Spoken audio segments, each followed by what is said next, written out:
Hello. Good afternoon, friends. Today we are going to have a talk on prudent parenting for emotional well-being of our young ones. As we have discussed in last session also about coping strategies during post-lockdown period for children and adults. And today we find some queries over it, and also the issue of young and adolescent ones. They are facing very adverse situations, and every day we are facing such cases with us also. So today we have organized this session along with Madam Janki Sharma. She is a very eminent educationist, senior counselor. She did her MSc Chemistry, B.Ed, and MS Counseling and Psychotherapy from NITM. She is a practicing counselor in Mumbai, Aadhar Center, and nowadays she is running her own counseling center. And she is the expert in child guidance and related areas of adolescence. She has written also on counseling skills and parenting skills in English, and this book is available in Amazon.com. So today we will be having a discussion on prudent parenting areas, because the need of the hour is the parenting shall be little bit harshness with some fine tune and getting emotional well-being in the family as well as for the life of young ones.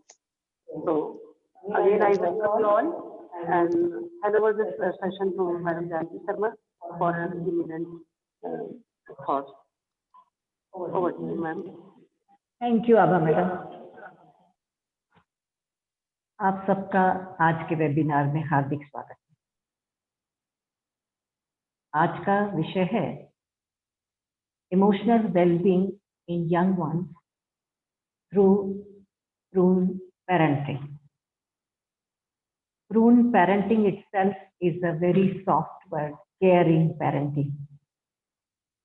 So last time also मैंने आप लोगों को एक subject पे बताया था, उस पर काफी चर्चा भी हुई थी कि post lockdown impact on children and adolescents and strategies coping mechanism के लिए। और उस समय भी मैंने आपको बताया था कि पेरेंटिंग का बहुत ही क्रूशियल रोल होता है बच्चों के इमोशनल डेवलपमेंट में। तो आज हम पेरेंट्स का जो रोल है उसको थोड़ा डिटेल में चर्चा करेंगे।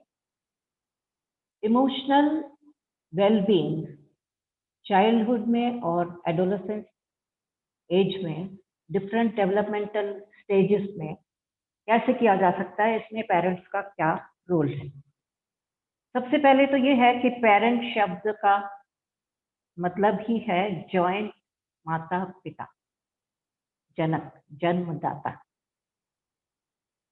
दोनों जन्मदाता हैं, इसलिए दोनों की ये रिस्पॉन्सिबिलिटी होती है, जॉइंट रिस्पॉन्सिबिलिटी होती है, और दोनों इसके लिए भागीदारी साथ में लेते हैं।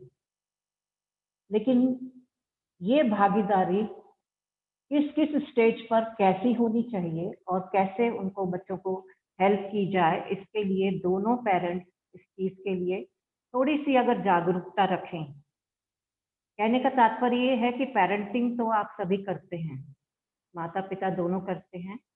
कुछ लेडीज वर्किंग होती हैं तो वर्किंग लेडीज को कोऑपरेशन भी मिलता है। बच्चों का एक इमोशनल डेवलपमेंट पेरेंट्स का जिस तरह का बिहेवियर होता है, जैसा एटीट्यूड है, वो सब देख करके उसके अनुसार वो डेवलपमेंट होता है, क्योंकि उनको दिखाई देता है कि इमोशनल बॉन्डिंग पेरेंट्स की आपस में कैसी है। ना आप सभी जानते हैं कि किसी भी बच्चे का पेरेंट होना अपने आप में एक ईश्वर का वरदान है। मैं मानती हूँ कि ये एक अमूल्य उपहार ईश्वर के द्वारा सभी पेरेंट्स को बच्चे के रूप में मिला है। अब इसकी अपब्रिंगिंग आप कैसे करते हैं और किस तरह से उनका हर पर्सनैलिटी का एस्पेक्ट डेवलप करते हैं, ये आपके ऊपर डिपेंड करता है। अब सवाल ये उठता है कि पेरेंटिंग की नीड और इम्पोर्टेंस कहाँ तक समझ में आती है, उसके अनुसार आपके इस दिशा में प्रयास रहते हैं। फॉर एग्जाम्पल, आप कोई जॉब ज्वाइन करते हैं, उस जॉब में आपको स्पेसिफिक पर्टिकुलर टास्क दिया जाता है और उस टास्क के लिए आपको ट्रेनिंग दी जाती है।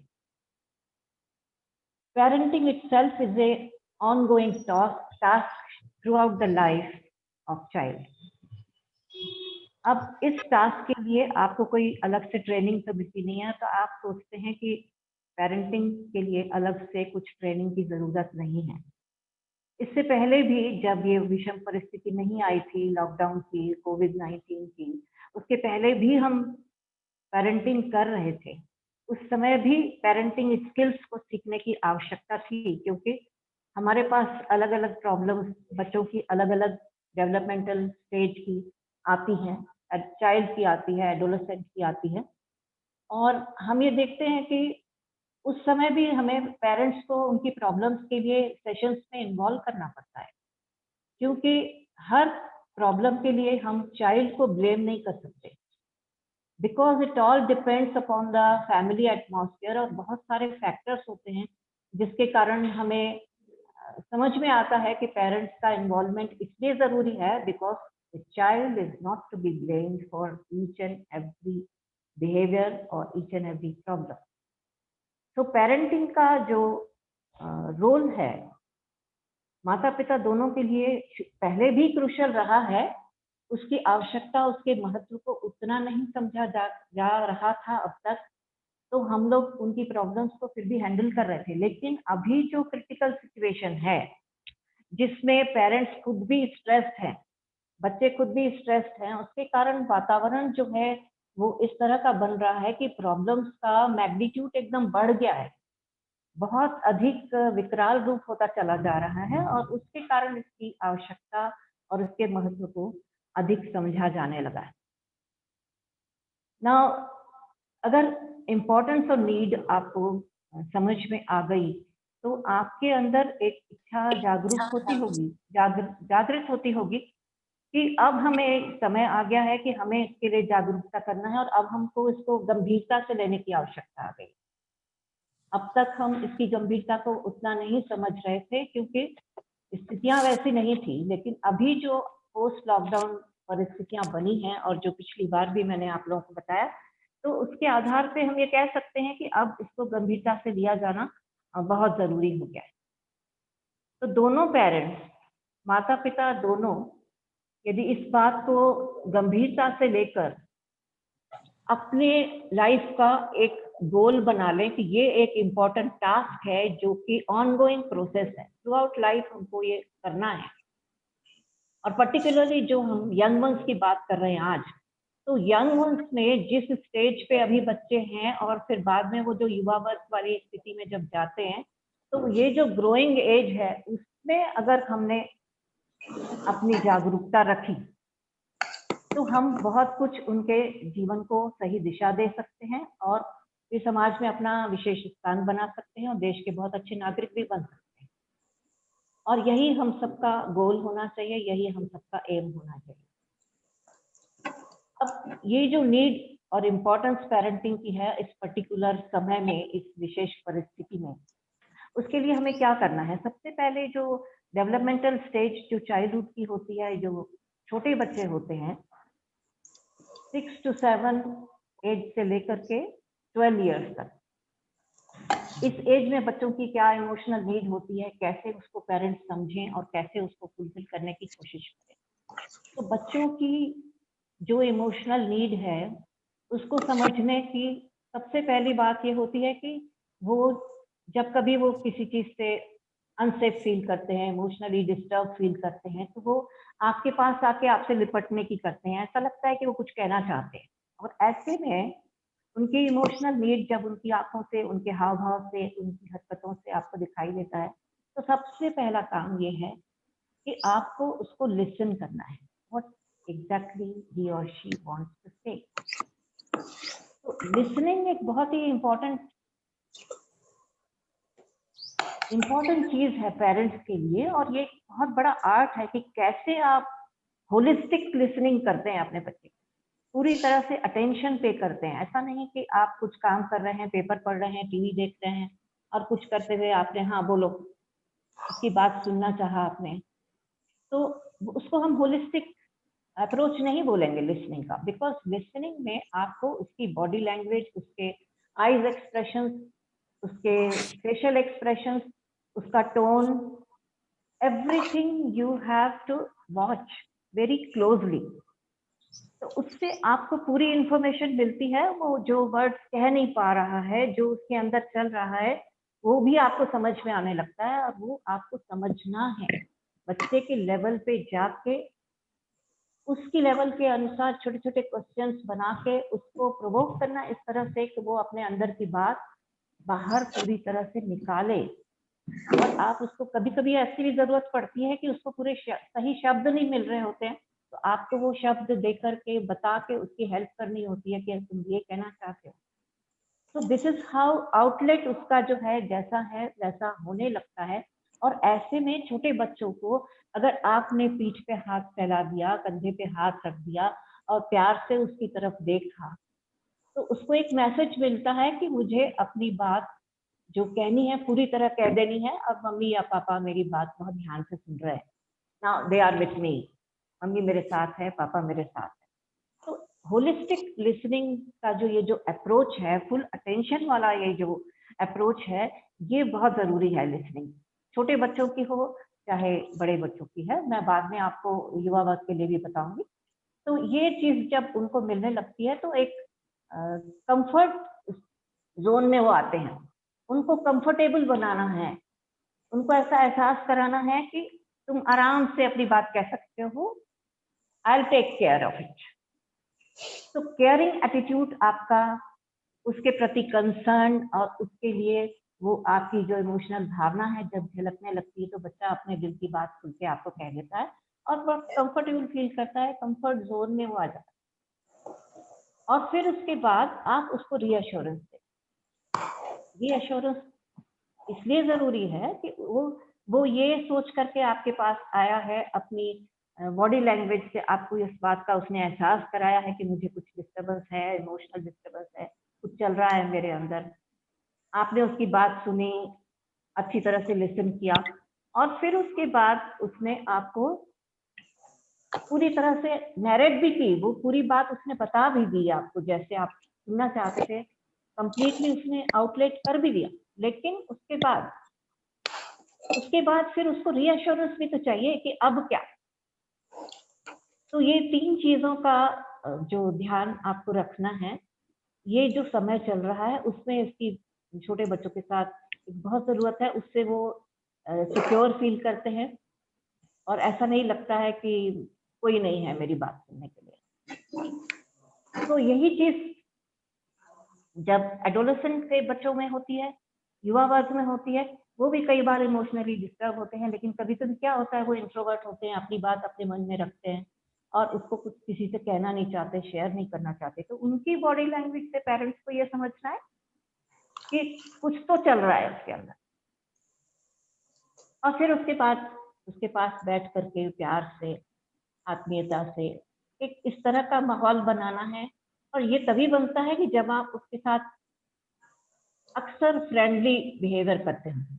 जब आप दोनों का रिलेशनशिप फ्रेंड्स वाला होता है, कहते हैं ना कि जब बच्चे 14-15 ईयर्स के हो जाते हैं, जब टीन एज में आने लगते हैं, तो वो मम्मी पापा के फ्रेंड हो जाते हैं।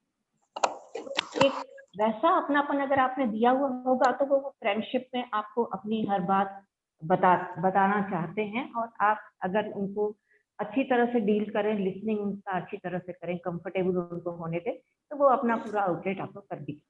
तो दिस इज हाउ ये पेरेंट्स का रोल इस चीज में बहुत ही जरूरी है यंग वंस के लिए, जो समय की मांग है अभी। अब इसके बाद आपको ये आइडेंटिफाई करना है कि उनकी कोई ऐसी स्पेशल नीड है क्या गाइडेंस की। जैसे मान लो रात को उसको ठीक से नींद नहीं आ रही है, बहुत ज्यादा कभी भी बिना बात के अग्रेसिव हो रहा है, छोटा बच्चा है तो वो बस रोए जा रहा है विदाउट एनी रीजन। तो छोटे बच्चों के लिए या एडोलेसेंस, दोनों के लिए ये प्रॉब्लम जो है कॉमन रहती है कि वो रेस्टलेस हो जाते हैं और उनको नींद नहीं आती, परेशान रहते हैं। तो ये आपको इसकी जागरूकता रखना है कि क्या अनयूजुअल हो रहा है बच्चे के अंदर, क्या सिम्टम्स दिखाई दे रहे हैं, और फिर आप अपने लेवल पे जब उसको डील करना चाहते हैं और आपको लगने लगता है कि ये मेरे लेवल पे होने वाली चीज नहीं है, अपने लेवल पे भी आप बहुत कुछ कर सकते हैं, मैं अभी आपको बताऊंगी उस चीज के बारे में भी।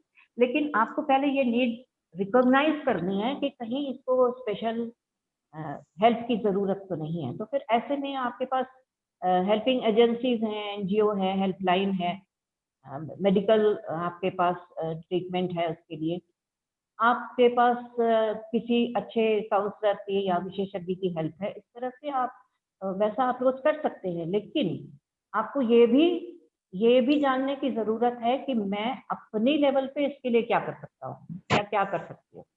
सबसे पहली बात तो ये होता है कि पेरेंट्स आपस में इस चीज़ को शेयर नहीं करते। बच्चे की प्रॉब्लम अगर माँ को दिखाई देती है, तो वो फादर को बताना ज़रूरी नहीं समझती है। तो यहाँ एक कम्युनिकेशन गैप भी आ जाता है।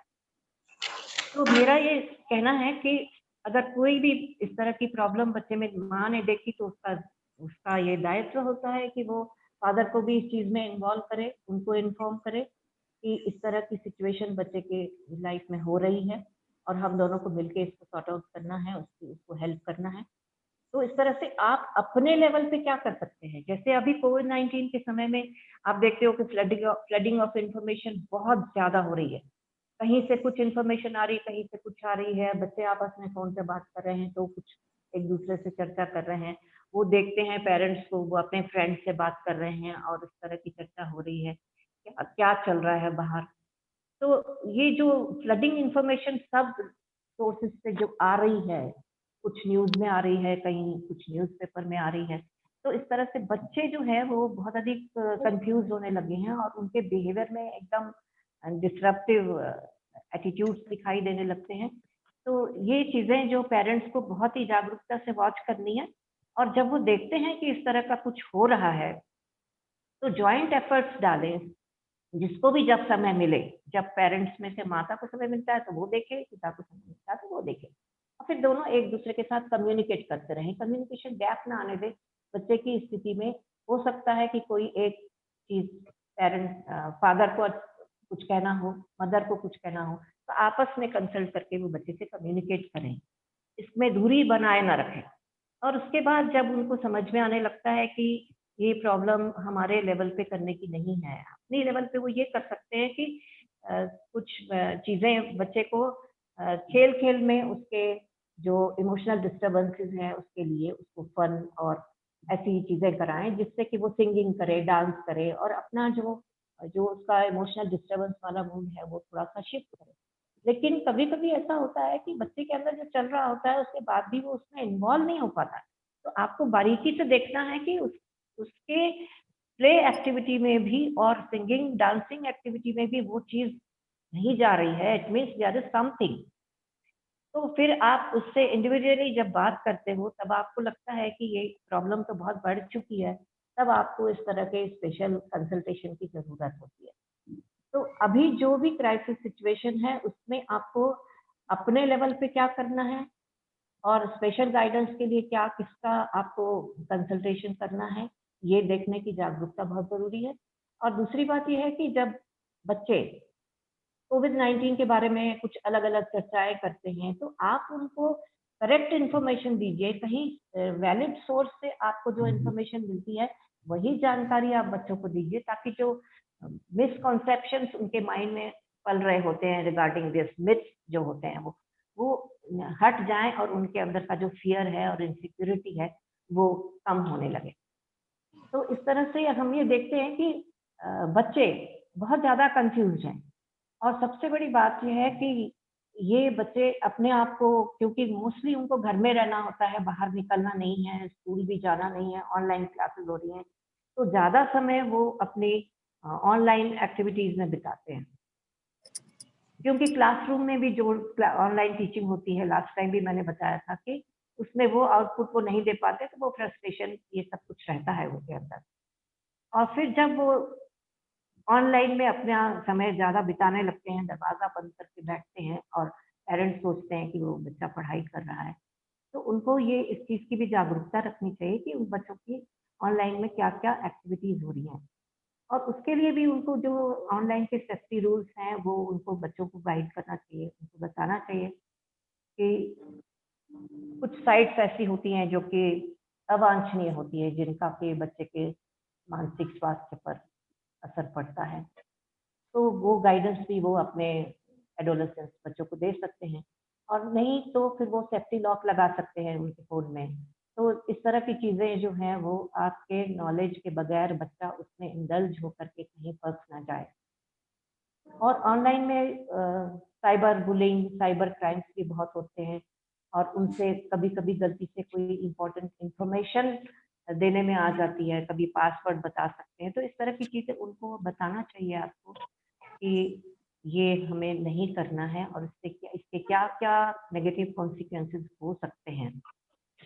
तो ये गाइडेंस भी बच्चों को मिलना बहुत ज़रूरी है क्योंकि एक्साइटमेंट में इस एज में वो बहुत सी ऐसी गलतियाँ कर बैठते हैं। और जो बच्चे होम क्वारंटाइन में रहते हैं, उन्हें अगर इन्फेक्टेड हो गए और होम क्वारंटाइन में रहना पड़ा, तो उनका और पेरेंट्स का जो कॉन्टैक्ट है, वो कम होता है। तो उसके कारण वो और अधिक अपने आप को इनसिक्योर फ़ील करते हैं और जो वर्किंग पेरेंट्स अगर बाहर जाते हैं, बच्चों को अकेले छोड़ के जाते हैं, तो ऐसे में अगर वो अपने किसी बच्चे को केयर टेकर उसके लिए रख के जाते हैं, तो वो बच्चा उसके लिए भी अनसेफ फ़ील कर सकता है। तो आपको बच्चे को पहले से ही इस चीज़ की गाइडेंस देनी है, इस चीज़ की जानकारी देनी है कि देखो शरीर तुम्हारा अपना है, बॉडी तुम्हारी अपनी है। कोई इसको इस तरीके से टच नहीं कर सकता जो आपके लिए अनकंफर्टेबल हो, आपको कंफर्ट फील ना हो, ऐसा कोई टच अगर होता है या ऐसा कोई गेस्चर आपको समझ में आता है जिसमें आप अनसेफ फील कर रहे हो, तो उस वैसी स्थिति में आप तुरंत उस चीज़ को रेज़िस्ट करो और पेरेंट्स को फ़ोन करो और उनको इन्फॉर्म करो। बच्चे के पास मम्मी-पापा का फ़ोन नंबर होता ही है, तो वो उसकी जानकारी तुरंत पेरेंट्स को दें और उससे रिलेटेड जो भी बात है, खुल के मम्मी या पापा से करें। तो इस तरह से उनको सेफ्टी वाला जो एक एश्योरेंस मिलता है पेरेंट्स की इस बात से, तो वो भी उनके फ़ियर को कम करता है और आप वॉचफुल रहें कि ऐसी कोई घटना आपके बच्चे के साथ ना हो। तो ये इस माहौल में सबसे बड़ी बात जो हो रही है अभी, जो केसेस अभी आ रहे हैं, भाई-बहनों में आपस में बहुत मारपीट, झगड़ा क्योंकि सबका मेंटल जो है अभी कंडीशन सबकी मेंटल कंडीशन जो है, वो एकदम बिगड़ी हुई है। कब वो एग्रेसिव हो जाते हैं, कब वो रोने लगते हैं। तो जब वो इस ऐसी स्थिति में गुस्से-गुस्से में हाथ चलाना शुरू कर देते हैं, तो इस चीज़ के लिए भी माँ-बाप को जागरूक रहना चाहिए। कभी-कभी इतनी मतलब अत्यधिक ऐसी घटनाएँ हो जाती हैं कि वो उसको बच्चे को बहुत अधिक नुकसान हो जाता है और बात बहुत विकराल रूप ले लेती है और ऐसे केसेस भी आने शुरू हो गए हैं। सबसे बड़ी बात ये है कि बच्चे आजकल बहुत ही अधिक डिस्टर्ब हैं और उन्हें समझ में नहीं आता कि हमारा व्यवहार कैसा है और कैसे हमें करना चाहिए। तो जब ये केसेस आते हैं तो उनके लिए बिहेवियर थेरेपीज़ होती है हमारे पास, हम उनको बिहेवियर कैसे करना है, कैसे अपने मैल एडॉप्टिव बिहेवियर्स को अनलर्न करके फिर रीलर्न करना है, एडॉप्टिव बिहेवियर्स लेना है, ये सारी चीज़ें हम उनको यहाँ पर सिखाते हैं। लेकिन अगर टाइमली उसको देखा जाए, उसको समझा जाए, उसकी ज़रूरत को महसूस किया जाए, तो पेरेंट्स इस पे पहल कर सकते हैं। एक बात और है कि ये जो बिहेवियर है इसके लिए पेरेंट्स को ही बच्चे अपना रोल मॉडल मानते हैं। जैसा बिहेवियर पेरेंट्स का होता है, वो उनको लगता है कि ये बिहेवियर सही है, यही बिहेवियर हम भी कर सकते हैं। ये कॉन्फ्लिक्ट जो है पेरेंट्स के बीच में उन्होंने देखा हुआ होता है। कभी-कभी कुछ परिवारों में ऐसा होता है। कहीं-कहीं तो बहुत ज़्यादा अब्यूसिव लैंग्वेज यूज़ की जाती है। कहीं हार्श शब्दों से अ, लेडीज़ को हर्ट किया जाता है, इमोशनली हर्ट किया जाता है। तो इस तरह से जो डोमेस्टिक वायलेंस होता है, जो अब्यूसिंग अ, घटनाएँ होती हैं लेडीज़ के साथ घर में, छोटे-छोटे बच्चे जब इन चीज़ों को विटनेस करते हैं तो उनके मन पे इस चीज़ का बहुत ही गहरा प्रभाव पड़ता है और अननोइंगली कहीं न कहीं से इस तरह की चीज़ें वो अपने पेरेंट्स से सीखते हैं। यहाँ तक कि लड़कियों के मन में तो ये भावना आने लगती है कि हमें तो शादी नहीं करनी चाहिए। अगर शादी का यही रूप है, तो हमें नहीं करनी चाहिए। तो युवा वर्ग में लड़कियों में इस तरह की भावना अपने पारिवारिक वातावरण को देख के आ रही है, ये रियल कई केसेज़ में मैंने देखा है।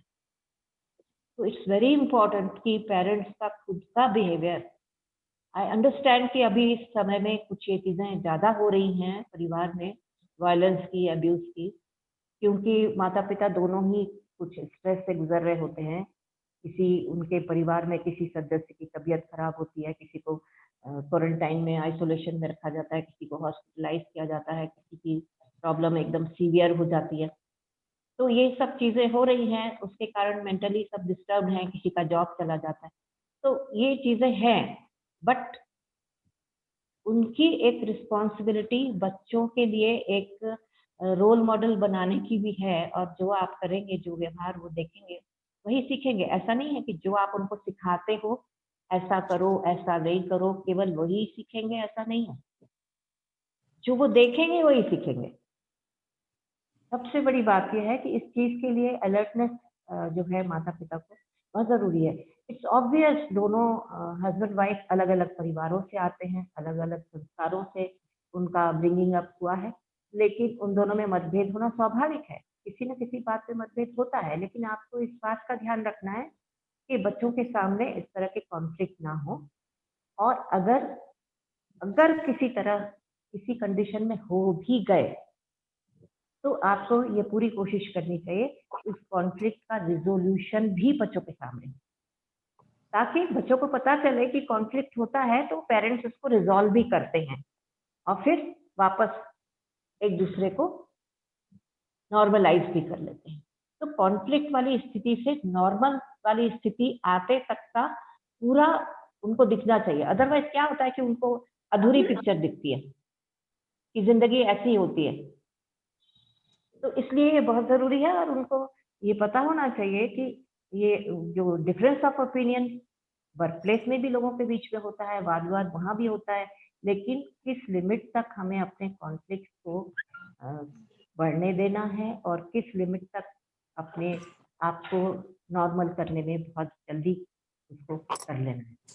तो इस तरह से बहुत अधिक ये कॉन्फ्लिक्ट्स का, डोमेस्टिक वायलेंस का, अब्यूसिंग चीज़ों का हमारे बच्चों के कोमल मन पर असर पड़ रहा है। जब वो पढ़ने बैठते हैं तो वही शब्द उनके कानों में गूंज रहे होते हैं और इमोशनल डिस्टर्बेंस के कारण उनका बहुत अधिक हो जाता है, इनसिक्योर फील करने लगते हैं। तो हम सबकी ये रिस्पॉन्सिबिलिटी है। अब ये रिस्पॉन्सिबिलिटी हम सबकी है कि हम पेरेंट्स आज के इसमें हम मोस्टली पेरेंट्स पर फोकस कर रहे हैं कि मोस्टली जो पेरेंट्स हैं अपने इस तरह के स्ट्रेस के लिए भी इस बात पे गौर करना शुरू करें कि क्या हमें भी किसी सहायता की ज़रूरत है? क्या हमें भी अपनी मेंटल कंडीशन के लिए, अपने स्ट्रेस लेवल के लिए उसको किसी से कंसल्ट करना चाहिए, किसी विशेषज्ञ को बताना चाहिए? क्योंकि देखिए जो स्ट्रेस लेवल है उसका डायरेक्टली इफ़ेक्ट आपकी बॉडी पर भी आता है। फिज़िकल इल इफ़ेक्ट्स भी उसके बहुत दिखाई देते हैं। इसके फिजिकल इफेक्ट्स आप पेरेंट्स के ऊपर अगर होंगे तो मेंटल फिजिकल दोनों चीजों से अगर आप ऐसी स्थिति में बच्चे को जब आप हैंडल करेंगे चाहे वो चाइल्ड हो चाहे वो एडोलेसेंट हो जिस कंडीशन में वो है वो ऑलरेडी अपने स्ट्रेस से गुजर रहा है और पेरेंट्स भी स्ट्रेसफुल होकर के जब डील करेंगे तो आप सोचिए कि उस बच्चे की क्या हालत होगी। तो इट्स ए जॉइंट एफर्ट। तो पेरेंट्स तो करेंगे ही, लेकिन बच्चे भी कभी-कभी ऐसा हो रहा है कि घर में जब अब्यूसिव इस तरह की सिचुएशंस बनती है, तो वो फ़ोन करके हेल्पलाइन में कंप्लेंट कर देते हैं कि मेरे मेरे घर में ऐसा हो रहा है। अब आप सोचिए कि ऐसी स्थिति आने लगी है, तो ये बेटर होगा कि पेरेंट्स अपनी अपनी मानसिक स्वास्थ्य वाली और शारीरिक स्वास्थ्य वाली स्थिति के लिए अपनी जागरूकता रखें कि हम ये क्या कर रहे हैं और कैसे हम बच्चों को हेल्प कर पाएँगे ऐसे में। तो आपसे ये रिक्वेस्ट है कि आप अपनी प्रॉब्लम्स के लिए और बच्चों की प्रॉब्लम्स के लिए दोनों के लिए पहल करें और एक जागरूकता रखें। और अभी जो स्थिति है उसमें किस तरह के विशेष चेंजेस की परिवार के वातावरण में किस तरह के विशेष चेंजेस की जरूरत है, कैसे हमको क्वालिटी टाइम निकाल के बच्चों के साथ स्पेंड करना चाहिए, कैसे हमारी हमारी और बच्चों की इमोशनल बॉन्डिंग अच्छी डेवलप हो सकती है, और किस तरह से हम बच्चों को एक सेफ एटमॉस्फेयर दे सकते हैं ताकि ये जो अफवाहें हैं उनके ऊपर ध्यान न देकर के जो सही चीजें हैं उनको समझें और कैसे अपने आप को वो सेफ रखें, सुरक्षित रखें इस वातावरण में, इस पर ध्यान दें। मैडम यहाँ हमको एक क्वेरी प्राप्त हुई है। हाँ जी, गायत्री जी पूछती हैं कि स्ट्रेस को कैसे कम किया जा सकता है। Very good question. देखिए, स्ट्रेस तो बच्चों का भी है और पेरेंट्स का भी है, और उसके लिए मोस्ट इम्पोर्टेंट है कि आप लोग बैठ करके रिलैक्सेशन टेक्निक्स करें, खुद भी करें और बच्चों को भी कराएं। और इसके लिए सिंपल टेक्निक्स होते हैं, ब्रीदिंग टेक्निक्स होते हैं। Just you concentrate on your natural breath. Deep breath की जरूरत नहीं है। डेली एक नियम बना लो, मॉर्निंग में उठते ही साथ close your I and concentrate on your breathe at least for 20 times, then increase 30, 40, 50। धीरे धीरे इस समय को बढ़ाना है, बच्चों को भी अपने साथ बिठाना है, उनको इसकी अहमियत बताना है, उनको बताना है कि ये रिलैक्सेशन टेक्निक्स जो है ये क्यों इम्पोर्टेंट है। आप बताइए कि मैं खुद करने बैठ रही हूँ, मैं खुद करने बैठ रहा हूँ, तो उनको लगेगा कि ऐसा है कि हम भी इसको करेंगे तो हमें रिलैक्स लगेगा, अच्छा लगेगा, you feel good. Feeling good factor जो है वो एलिवेट होता है। और इसके बाद और भी कई ब्रीदिंग की टेक्निक है, एक्सीलेंट ब्रीदिंग है। आप लोग अनुलोम विलोम चीजों पे जाते हैं, फिजिकल एक्सरसाइज भी करने से आपका स्ट्रेस लेवल जो है वो डाउन होता है, बिकॉज आपकी फिजिकल कंडीशन है। क्या अलग अलग बच्चों में अलग अलग समस्याएं परिलक्षित होती हैं, कैसे पहचान सकते हैं उनको?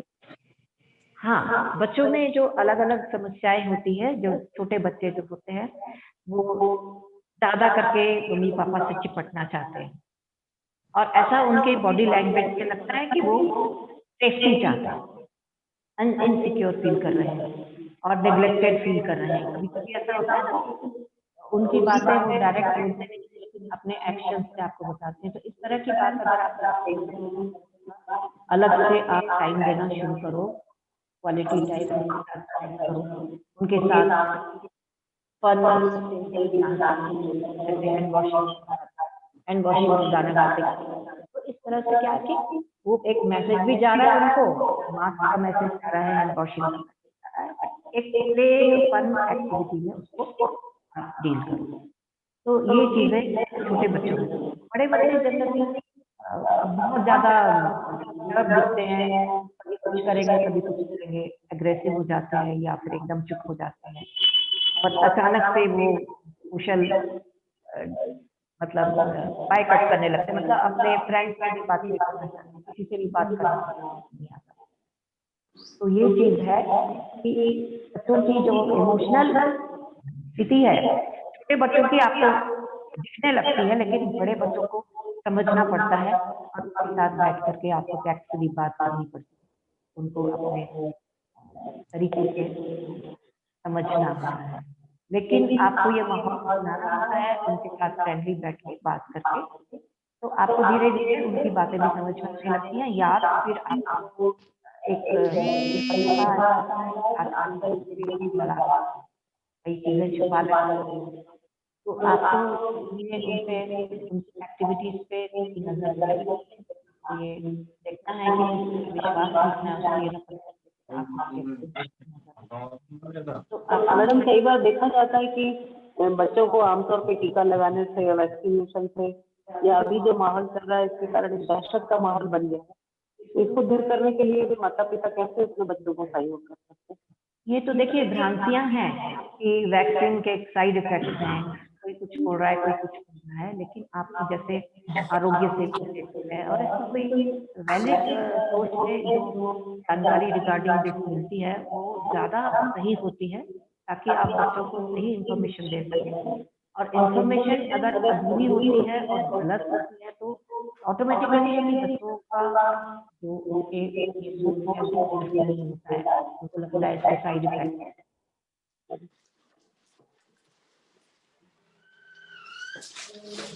हाँ बोलिए।